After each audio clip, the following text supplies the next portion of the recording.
Culture Show. I'm your host, Brooke Black. This is a community of inclusiveness, diversity, and belonging through social justice, culture, and music. You guys, I'm in New York. She's here, y'all. I'm here with Big Zoo, y'all. Big Zoo from the mighty EOW. I'm here as well.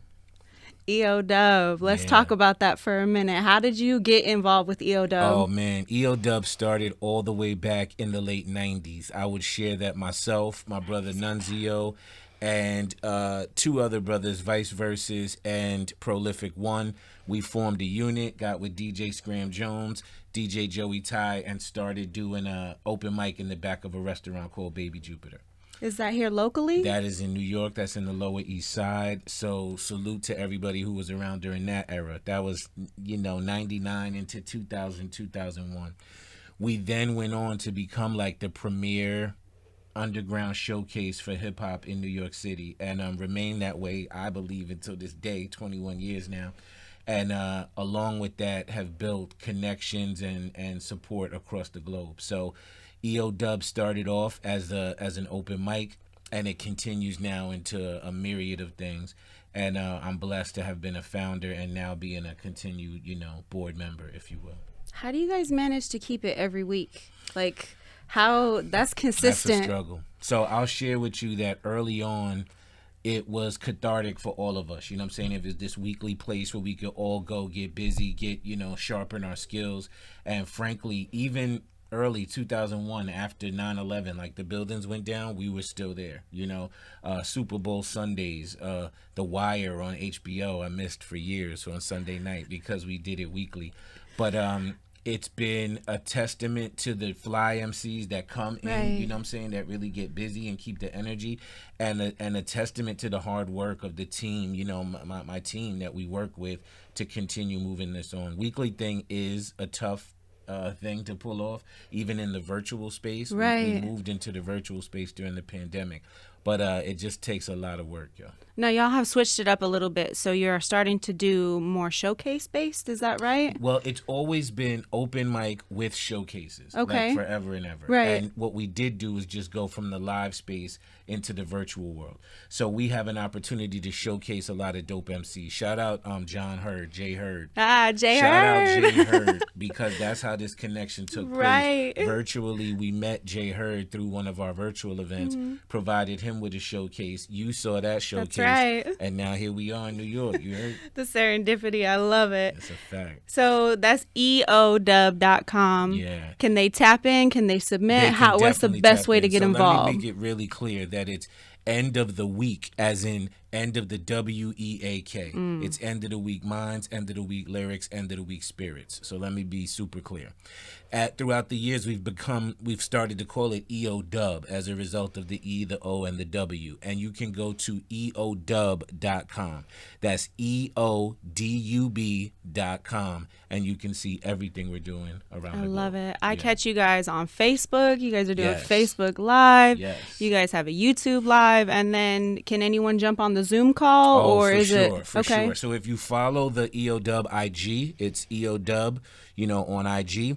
You can definitely tap in and learn how to join the virtual space for Sunday nights and for a show we have on Thursday nights called FREESTYLE, where it's a fully freestyle show. Which that's is sick. sick.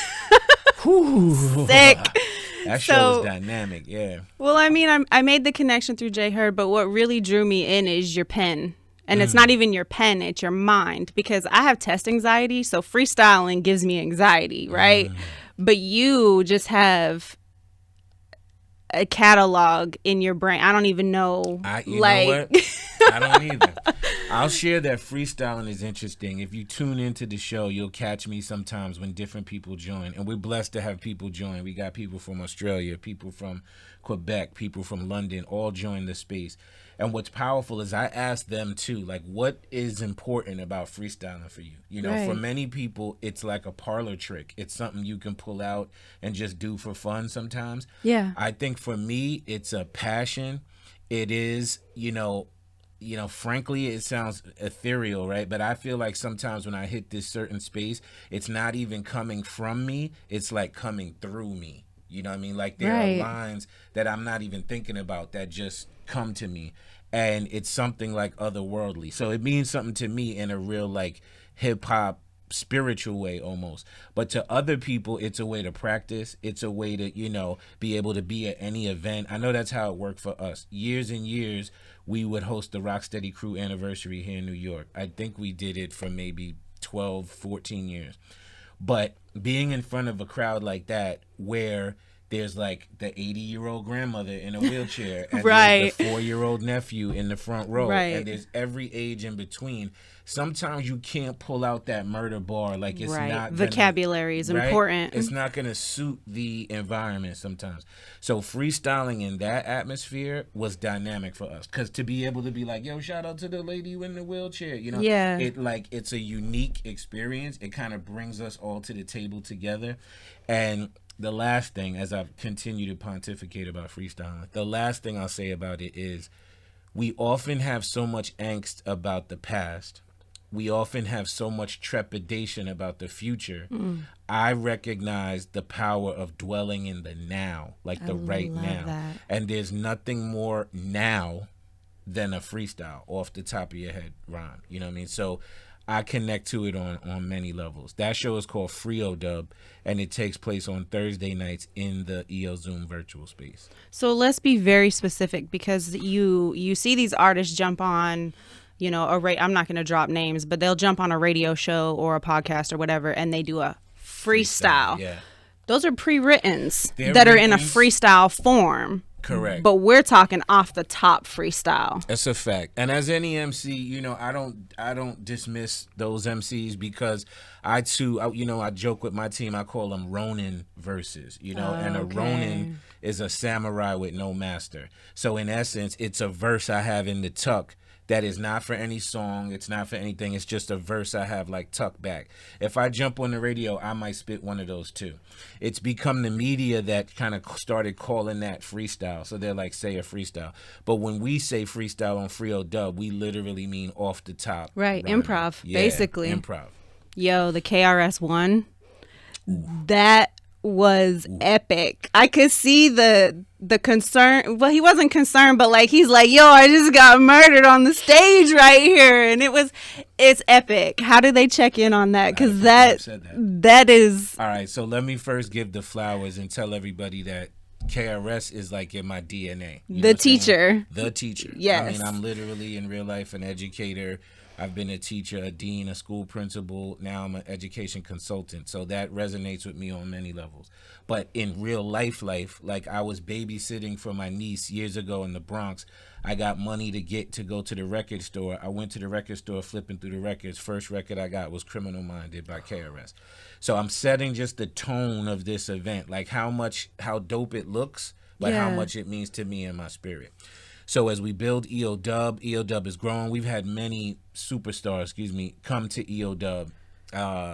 Talib Kweli, Buckshot, Pharaoh, just dozens. Forgive me if I'm not shouting out everybody's name, but I knew that KRS-One was coming.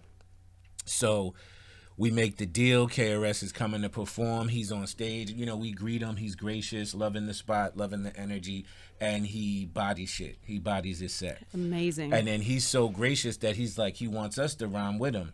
And if you watch this video, ladies and gentlemen, I'm looking directly at the camera now. Go to EOW TV on YouTube. First, go to YouTube. Then on YouTube, go to EOW TV. You'll see a plethora of videos from my team. But search Big Zoo KRS-One. And it's me freestyling, off the top freestyling, after KRS just did his set. And I'm going to go ahead and tell y'all that for me, both on stage-wise, lyrically, and again, like spiritually, that's like my Olympic gold medal moment for hip hop is I got to literally connect with my teacher and deliver this level of freestyle. And sidebar, for those of you who do go, now I'm really hyping it up. For those of you who do go watch this, even if you watch it one time and you see my rhymes and you see KRS expression like Brooke shared, also when you watch it again, look at my team around me. Like, look at the crew around me. It was genuinely a moment where it was like a win for the whole vibe. team. Yeah. If you watch my family on the stage with me, they're as hype or wilder than I am. So it was a big moment for me, but a big moment for the team, EOW, the team. I feel like it happens in micro doses as well on the weekly, because I watched the one about the Grinch. And just even the arsenal that each artist comes with, Yes. it's an amazing experience. I'll be sure to tag it in YouTube as well as link it in the description, because if you haven't tapped in or seen the KRS One and Zoo freestyle, you have to see it. Let's talk about you being a teacher. Like, that's do you feel like that? I mean, education is important, reading is important, and I feel like that builds vocabulary. But does that include your catalog of vocabulary? Sure. I mean, it speaks to vocabulary, but I'll say it speaks to way more than that, right? You know, early days when I was teaching, I started teaching in the Bronx, Crotona Park South, CES 110. I was teaching 5th and 6th grade there for 7-8 years. When I was teaching there, I remember people used to ask me, like, are you the rapper who kind of moonlights as a teacher, or are you the teacher who kind of moonlights as a rapper? And my response would be yes, right? People are so nosy. No, but I'm saying the answer to both of those questions is yes. And one definitely greatly informed the other. You know what I'm saying? I've never been like serving crack, tapping ass, boning holes. Like, that's never been my steed, right? And I know that part of that, at least, is because I was standing in front of 6th graders for 40 hours a week. You know what I'm saying? That just didn't align itself with any kind of ignorant hip hop, if you will. Right. It goes back to reading the room. That's true too, right? That's true too. So it impacted that. And then when I'm on stage, you know, all of those lessons, it's this kind of teaching moment as well.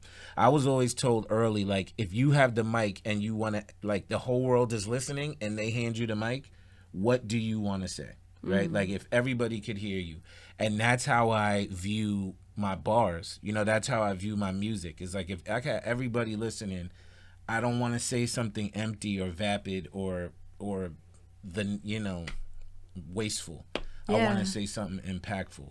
So I think that the education greatly informed the hip hop, and the hip hop greatly informed the education. Like, I worked for an education consulting company for 6 years. And they flew me around the country. I was training principals, working in different schools or whatever. And it's the difference between walking into a classroom in Chicago with high school students and being like, good afternoon, kids. Or walking in and being like, yo, what's really popping? Right. You know what I'm saying? Kids are immediately like, that frequency, like, who said that? Who's that person? You're going to get a different ear. Yo, are you kidding me? It's been like my superpower. You know what I'm saying? My colleagues might work with a student and be like, so this afternoon, we're going to study this. And I might be like, look, we're going to learn how to bust these down in order to get paper so that we could build on after you get your certificate, and then you could just get lit. Kids is like, oh my God, like, you they don't know what to do. But it's been a super power. You know what I'm saying? I watch it. Even amongst my most prestigious colleagues, they can have all of the academia and everything, but they don't have that part, you know, and hip hop greatly informed that. Man, it just is a great segue to your project, No Beast So Fierce. Bro, where did that even start, and how did you choose the artists that you were going to have on the project? Okay, great question. So the title itself, No Beast So Fierce, in real life, it's the title of a book by a dude named Edward Bunker. Edward Bunker is actually a prisoner. He wrote this book while he was in prison. And in essence, the book is just one of these hard body, you know, kind of autobiographical mixed with a little fiction, but in essence it's about going to prison and having to become so hard, you know what I'm saying, hardened. Even if you're like a good person, you have to put this protective shell on. And he became, you know, there's no beast so fierce as this creature that's created. I kind of took that and morphed it into like my experience as a black man, a very thoughtful, positioned black man with a vision and with purpose. There's no beast so fierce as that creature. You know what I'm saying? So that's where the title came from. And then as far as the artists, it's really the people that were really just close to me. You know, this album was definitely cooked in the pandemic. So it happened in this studio that you're in right now, right? The mythical shout out, place. thank you. Where shout out to my man Nunzio. We're in his studio right now. And frankly, I remember coming to the studio with Nun and telling him I was formally off of this like bars, hook, like a 16 hook bridge, hook 16 or whatever. Format. Like I was off the format. Okay. I said I have ideas that I want to just come and like get out my body, right? I don't care if it's a 24 bar, if it's a 48 with a hook, if it's like a bridge mixed with something else, and I sing some part and then it's back to a loop, like whatever it is, I want to just get it out my body. That's the root of how this album started. And man, it just took shape over time. Really blessed to have a space like this and a partner like Nun to work with, because this was when it was pandemic heavy. Like I wouldn't leave my house except to come here. You know what I'm saying? Yeah. And I think that also created a unique focus for the album. Okay. So the people I worked with is my brother CF, who is definitely one of my partners on the show FREESTYLE. He's the co-host. It's my brother Prolific One. He's on a song called The Butters, which is dynamic, served as one of the singles. He helped me cook that record. I came with like a seed idea. He ran with it. My brother Nunzio, of course, is on the album on both rhyming and production. I have Sinclair, the cleaner, singing on the album. Incredible. I have my niece Dominique singing on the album. And I have Poison Pen and J Biz on the album. And I have the Raw God, Atim, my brethren, Atim. So it's really just close family members. I don't know that there's anyone who I was like, could you do a feature for me? Right? It was like, it's just people that I bang with, honestly. I mean, when I was listening to the album, I've listened to it 3 times now. I wrote down like specific things that were standing out to me, and one of them's chemistry, talent, substance, production. Very clever with the double entendres. Let's talk about the double entendre. So you have a song on there called Crack Water. Crack Water. Yeah, featuring Dominique. That's my niece Dominique singing on the hook. So now Crack Water, the origin. Ooh, so glad you asked me about this one. Crack Water is something I've been saying for years as a term of, like, it's super fly. Like, it's synonymous with dope. Right. It's synonymous with fly, whatever. I'll be like, yo, that's crack water.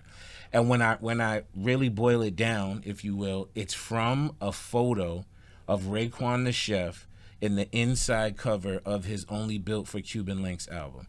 He's actually has a coffee pot, and he's like cooking crack, which is negative. Right. And he's cooking crack in over the sink. You see him swirling the water around. And that's, in essence, it's the water, you know, before you put the baking soda in it to dilute it or to change its form. I'm saying that little piece of liquid that's in Raekwon's coffee pot is the crack water. It's in essence the most powerful piece, right? Before it gets additives and different things to cut it. And I'm sharing that that's what we want our lives to be. We want our lives to be that potent material before we allow outside forces to come in and dilute us or to break us down or to manufacture us into something else. Right. We want to preserve and like dwell in that space of that crack water. So that's the science behind the song. And even in the song, as you mentioned, the double entendre, I even share in the song and the verse how people's response might be like, how could you promote Raekwon like cooking crack? And I'm like, you're missing the point of it by just focusing on just the surface, on just the picture. You're missing the essence of what I'm trying to share. So I even kind of speak to the naysayers in the song. You know? Absolutely. That's one of my favorite ones. But there's another one I want to talk about because the production level on the Butters is very that production. Like, talk about it. Who's the producer? So now, interestingly enough, you've hit upon something else, Brooke. Okay. Both Crackwater and the Butters are produced by myself and Nunzio, right? Now, we call ourselves, we have a group together called Solid Ground. We've put out music together as well. We call ourselves Solid Ground because it's the best thing to build on. But beyond that, we produce music as well. And what traditionally happens is I will hear some kind of loop or something that feels this vibe to me. Okay. And I'll bring it to Nun, and he'll cook it and bubble it and shape it and like be the hands to my brain, if you will. And without fail, every time we come together like that, whatever I bring, he genuinely enhances within the production process. Okay. And the Butters is an example of that. So I was listening to a record. I'm still a very much like a sampling, beat digging dude. Right. And I'm listening to some like futuristic soul record, and there's a breakdown piece. I bring it to Nun. He finds that. He finds another piece, and it turns into magic. Yo. And that song, to add on to my man Pro, I had, we started talking earlier about that Ronin verse. I had a verse in my pocket that wasn't built for anything, right? I come into the studio, I'm starting to feel it over that beat, I spit it and just say the Butters at the end and leave it. And I'm walking around for a couple of weeks with that, just listening to it, like, what am I going to do? Should I have a hook? Should I have this? Literally in my backyard, I get with my brethren, Prolific One. I play it to him, play it for him. He has this whole vision, like, we should do this, like Rain Man's it into like something completely different. He sees this vision, and I'm blessed. Like, that record was an amalgamation of all of those different pieces. And beautiful. It turned out beautiful. That video also on TV. That video is incredible, directed by my brethren Jacob. Please go watch that. And it's like when you hear the song with the visuals for that one, it's like chef's kiss. So the Butters, respect. So there's a couple more I want to mention. Let's go Truth to Power. Truth to Power. Truth to Power, produced by a brethren named Clip Smoke. Powerful producer. I was introduced to him through Nun. I went to see him during this process, and I procured some beats. Also, just a great businessman, by the way. Like, shout out to Clip Smoke. I've said this off mic, so now it's an opportunity to say it on mic. We work with producers. I mean, you're in this industry. It could be shady, giving away the same beat. Here's this beat, or I want publishing, or I want half, or I want writing, something. I'm going to look into the camera and tell you that for me, Clip Smoke did good business. Like, paperwork, paid him, clear beats. I get to leave with my own publishing, you know what I'm saying? And just well done. So Clip that's Smoke, professionalism. Just hearing it from someone that's never worked with him, I'm like, that's what you want. I want that. There's producers. I got songs on beats that I'm like, I got to hunt the producer down. Like, where is he? And he's like, oh, I don't know where that file is. And, oh, I think I gave that beat to 6 other people. With Clip Smoke, it's like, these beats are mine. Anyway, the beat is tough. And Truth to Power is about speaking your truth into existence, right? It's like, rather than just have a great idea and let it float away, it's about taking those ideas and bringing them into reality. So for me, Truth to Power is not just capping, talking reckless stuff that you think you're gonna do, you want to do. It's talking about things that you make happen, right? We had a conversation earlier before this equipment existed, right? You willed this into existence, right? And you too were once mired to like a studio or what have you. Yeah. Now you have a system where you could just pop up in New York and do this. You spoke truth to power. Mic drop. So No Be So Fierce is a 15-track album. There's a lot of personal memos and artist features. Let's talk about the personal memos. Marshall's memo. Marshall memo is so interesting. It shows this very corporate side. If you listen to this is when I'm working for this education consultant organization. We have offices around the country, and I'm on a diversity and inclusion team. This is a couple years ago, and I was it goes back to one of those, like, when you're a person of color and they're like, you spoke so eloquently, like you speak so well. First it was kind of condescending. But really, what I captured in Marshall Memo is a colleague from Ohio calling me to tell me how impressed he was with my work in this diversity committee. And the reason why I included it is because in his kind of fumbling talking on the message, I hear a white guy trying to honestly, openly be like you're dope, like I like you, and I like. Just doesn't know how to say it. He doesn't know how to say it, so he's like, you don't have to call me back, but at the meetings you're good, and like I can hear it in his voice, and I love the idea that he's trying to express to his black colleague, you know, in the most respectful of ways. There was no like, you're pretty good for a black guy. Or there was no like, I never seen. No, it's heartfelt for sure. Heartfelt. I know him, so I've spoken to him on the Zoom, right, or on Skype, and frankly, he really means that. You know what I'm saying? He's like, yo, I'm so impressed with your ideas. So I wanted to capture that, and we don't hear that a lot, you know. So that was unique to me. I think something that we also don't hear enough is Black woman, brown queen. There's a lot of power in the world, but when we think of access to power, there's a misogynistic overtone in the world, and then you add systemic racism to that, and the woman of color is at the bottom, and I don't mean to say that in a crude way. It's just a realistic way. And so with this song, you speak life, you speak power, you speak beauty into the women in your life and the women of the world, women of color. That video. Yeah, the video is super dope. Again, directed by Jacob, also on EOW TV. It's called Black Woman by Big Zoo.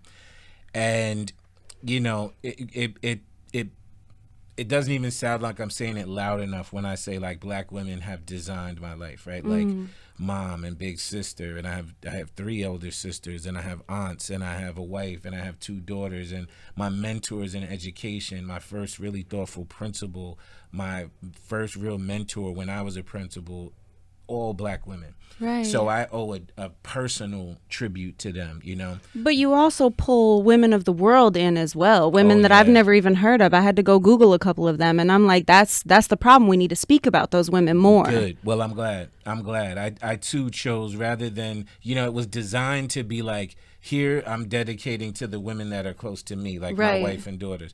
But then as I started thinking about it, I thought, what a masterful way of just shouting black women out and their power. So I shout out athletes and orators and authors and religious leaders, political leaders. So I did. My goal was to really fully shine the light on black women. And that song is really close to my heart too. Also produced by Strategy God, myself, and Nunzio.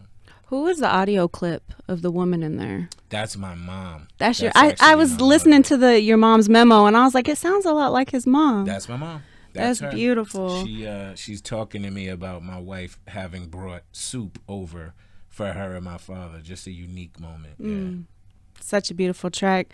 Again, No Be So Fierce by Big Zoo. It's a 15-track album, including memos and artist features. For me, it was an experience that encompasses groove, substance, beauty, and a poetic tale of truth and illusion. It's an amazing project. If you haven't checked it out, you need to go check it out. I will link it in the video. It's a project that spoke to my heart on many levels. Yo, I need this beautiful recording. I need your recording talking about my album. That's another commercial now. Get ready to cut that. So let's talk about community, because you're just a man of the community, whether you're teaching, whether you're freestyling, but now you're also doing the Versus Project. Yeah. Now you guys have been doing that since the passing. Correct. So let's talk about that. So a founding member of EOW is my brother Vice Versus. Those watching this, those tuned in, I would imagine know who he is. Founding member, the heart of the organization, and frankly, when he passed, it was a tremendous blow to all of us, right? But what was a blessing is that in real life, his whole vibe would be like, yo, you can do it. You can make it. Like, you're the best artist. You're the best rapper. You're the best producer. He was the battery back, like consistently encouraging others that they could do it, even when they felt they couldn't do it. So in his passing, the Versus Project was developed to support artists that are up and coming, so I don't personally sit on the Versus board, but the Versus board members are all EOW OGs, if you will, and each year we take submissions and decide on who's going to win these grants. And it's real money grant. Like, they get real cash, they get checks, and we were able to give out 4 grants in the first year and 3 grants just now. And it's a blessing to see the artists just appreciative of the money to help pursue their career. And it's not like American Idol where you kind of just spit a bar like, can I get some money? These are people who are presenting like, I have a vision for a program after school to create XYZ. Like, you have to present a real proposal, and you can be chosen. So you can go to the versusproject.org and check that out. It's a great opportunity for up and coming artists. Sometimes those couple $1,000s can get you over the hump, right? It could be rent, it could be books, it could be whatever. A new couple microphones, it could be another part of a plug-in that you need. Something to help you pursue your project and your dreams, really. So let's go back to you, Zoo, as a band, and let's talk about a moment in hip hop that touched you on an emotional level. Ooh. We mentioned this KRS-One freestyle earlier. That was dynamic. I have quite a few, man. I'll go way back, and I'll go back to maybe the impetus of why I even wanted to do this. My sister, 8 years my elder, is like my North Star in a lot of my life, right? Like, she's the model, she's the True mentor, North. almost like more of a mom than she was a big sister. She's going to Rutgers University. I'm living in New Jersey, in Teaneck, New Jersey, and she tells me one weekend she wants to, I would come visit sometimes for the weekend. That's how cool she was, is she would let me come stay with her at college, like, for the weekend. So I stayed a couple times. It was dope. I would chill. All her little girlfriends would spoil me. They all cute college girls. I'm like in heaven. One time she's like, yo, come this special night, blah, blah, blah. We go. She's like, we're just going to go to the student center. We're walking towards the student center. And I see so many people going to the student center. And I'm like, what is this? And as we pull up, she surprises me. And she's like, yo, we going to see Run DMC.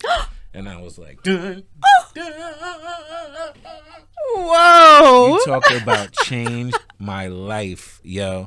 I walked into the arena, the space. It was like a college campus, but I'm aging myself. But this is how, I was a shorty at the time, but this is when Run DMC was still doing colleges, right?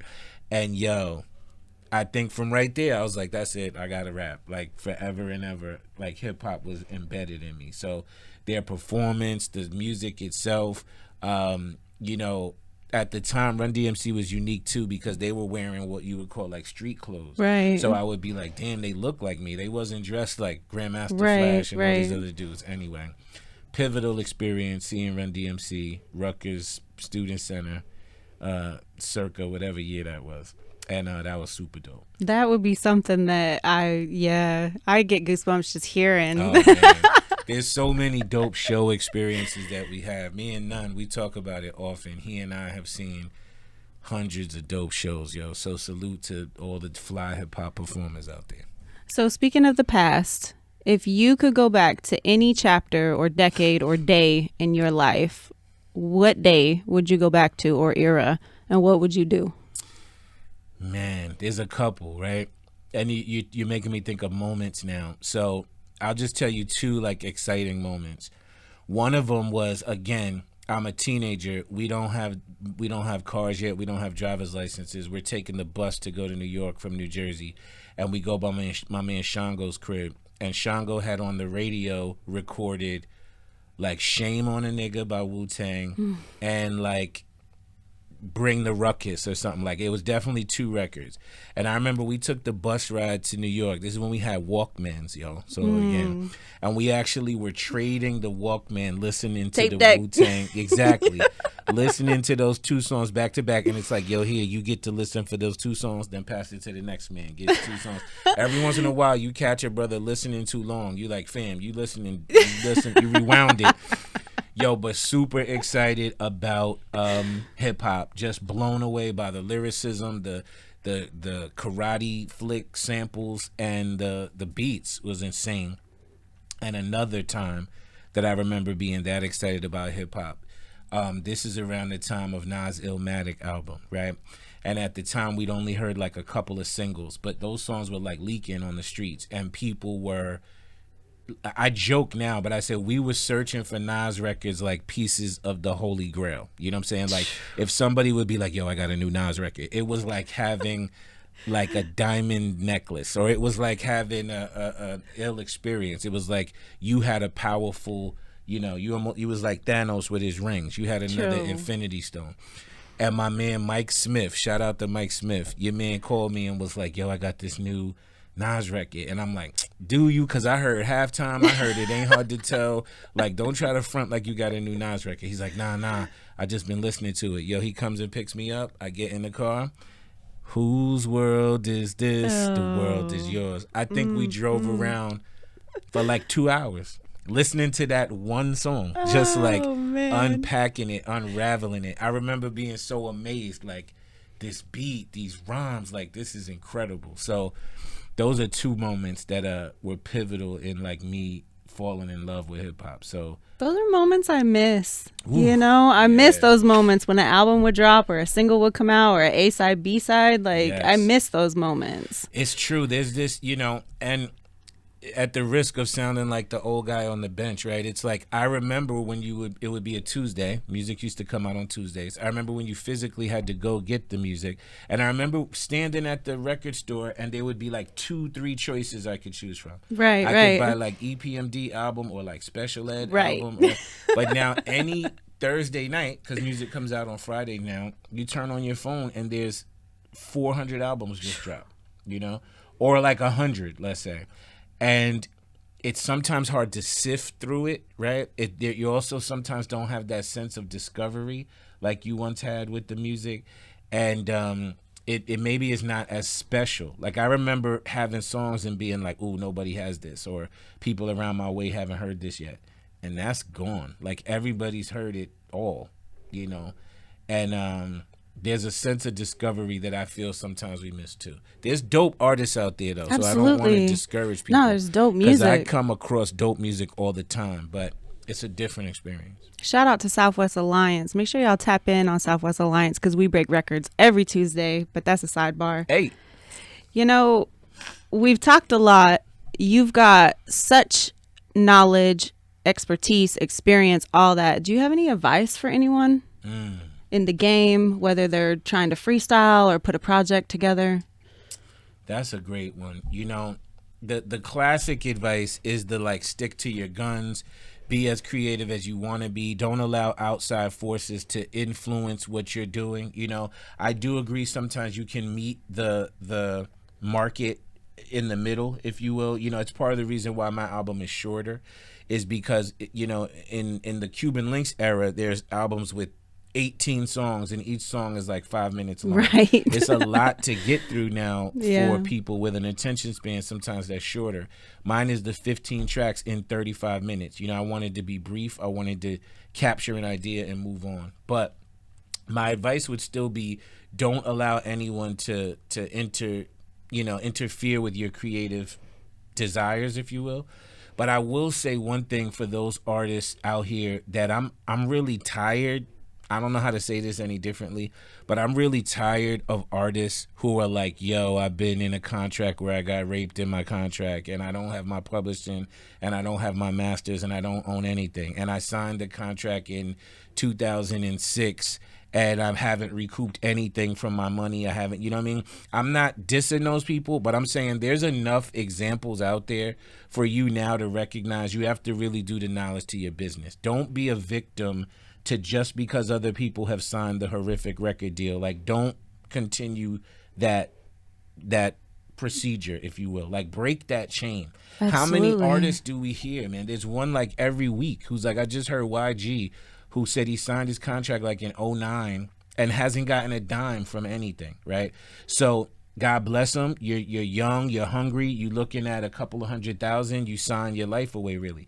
But now we've heard that story so many times, right? How many times do we have to see somebody walk off the cliff and die before we like, maybe I shouldn't walk off the cliff, A wise man learns from the mistakes of others. So all my younger artists, all my newer artists, all my fledgling artists, A lot of things might become easier when you sign with a label or sign away your rights. But in the long run, you're going to fare better if you can stick to your guns and own your stuff. So be very litigious. Go get your lawyers. Don't just sign things. I mean, I'm almost like my stomach hurts hearing how many stories of rappers that you think are doing well, or you think that they're benefiting from their music and they're not getting a dime. Don't be that person anymore. Let's not be that person.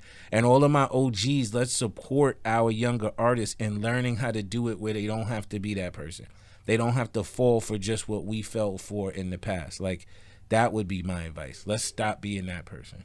I like that advice. And I have a saying, add a word, take a third. Remember that, because they can add a word here or add a word there, and suddenly a third of your profit, your income is belonging to them. So we talked offline about new music. Is there a track we're going to add to this? Yes, I'm going to add to this the intro to one of my newer projects. It's called the Black Bear Project. And again, it's produced by a multitude of people. It's a smaller project. It's an EP. It's a 7-song EP. I've been able to cook it again in this kind of tough pandemic time. I just read an article. They wanted me to deliver a session last week on life post-pandemic, and I was like, are we post-pandemic yet? I don't know. No. But I have music coming out, and I have multiple things. So the thing I want to share that I want to focus on is the intro to the Black Bear Project, and the song is called Out the Cave. We're gonna share that song with you. You can put it in. Salute everybody who's looking for new music from Big Zoo. This is the intro, first song of the Black Bear Project album that's coming soon. Okay, bear sightings are nothing new in New Jersey, but this next story really is pretty unprecedented. It was very upsetting. Police tell us that a hiker was attacked and killed by one of the bears this weekend in a nature preserve.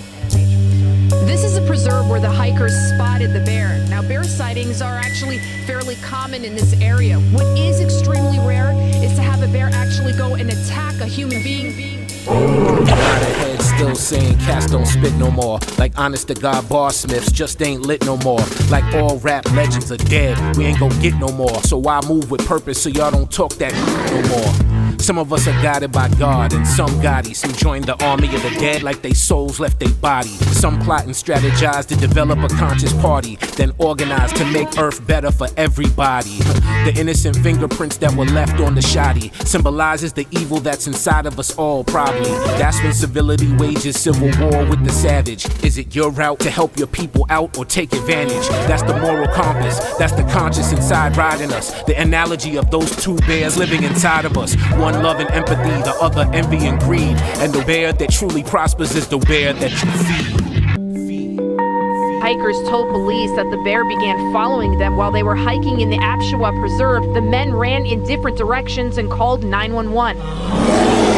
In a showdown, the God low down, I see you scoping it. So I present this crazy culture can of worms, let's open it. Courageous conversations happen when appropriate, like when the CIA poisoned the hood when they put dope in it. Forget a dream, don't dare dream of putting hope in it. His mind was the tool, but the system had already broken it. Poisonous, like when your flesh becomes cobra bit. Terminal, like death within minutes after a dose of it. That's how quickly black youth get sentenced to the void. When the systematic trappings of racism are employed, it's basic. You can trace it in the laws where they laced it. That's why we must work to be vehemently anti-racist. That's not just posting positive quotes matter-of-factly. It's actively taking action, God, exactly. And now the killer cult of cancer culture's coming at me. A black bear in the woods with woke hunters trying to trap me.